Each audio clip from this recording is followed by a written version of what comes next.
If you are appearing for the Infosys SP or DSC online coding assessment, watch this before starting the test.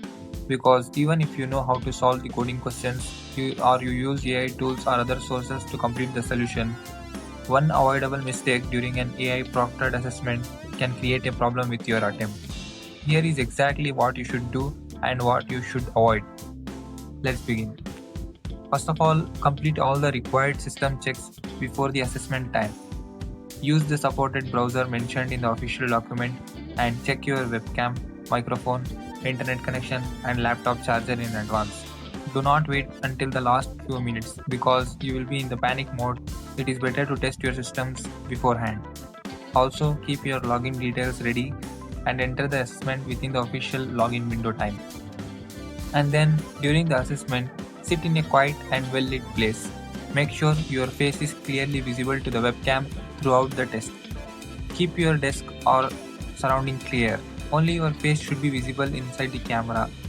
Remove your mobile phone, smartwatch, headphone, extra electronic devices and anything that is not permitted, and do not show it inside the camera. Once the assessment begins, stay on the test screen.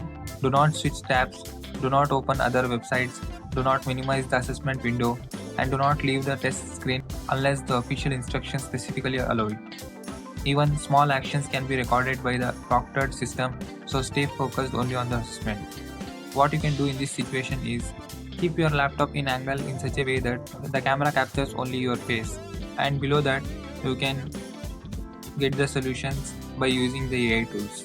And once you use the AI tools, coding assistants, search engines or external websites or messaging applications or help from another person, one important thing you need to understand is there will be plagiarism check for your codes. In order to overcome from that, you need to change some variable names or the order of execution of the code and some changes in the lines of code or logic.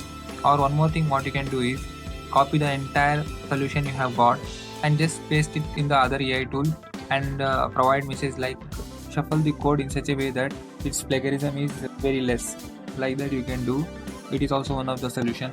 Also, if you are able to solve the questions without using AI help, your safest strategy is simple. Use your own language and write your own solution. And also, if you face any internet issues, system issue, webcam problem or any technical error, do not panic. Follow the instructions displayed on the assessment platform. If you need support, use only the official support process mentioned in the assessment communication.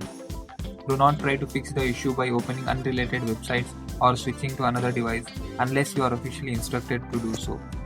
What you need to do is, you should be able to capture every question carefully, the input format, output format, constraints and sample test cases. Without that, even the AI tools cannot provide you the accurate solutions. And before submitting, test your code using the available options.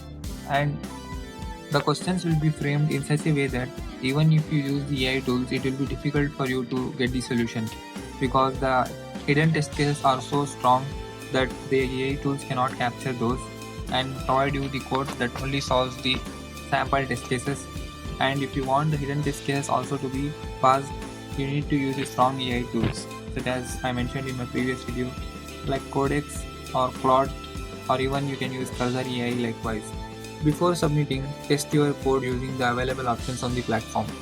And one more common mistake students make are entering unnecessary outputs such as enter a number or the answer is. Likewise, print only what the problem asks for. Check the input, check the output. The output should be exact same as what it is in the test cases, sample test cases shown for you. And if you cannot fully solve a question, submit your best valid solution rather than leaving it completely blank, provided the platform allows submission. So your goal is not only to solve the coding questions, your goal is to complete the assessment smoothly and without avoidable issues. Focus on the platforms, manage your time, follow the official rules and give your best attempt. All the best for your Infosys SP and DSC assessment. That's it for today. Thank you guys.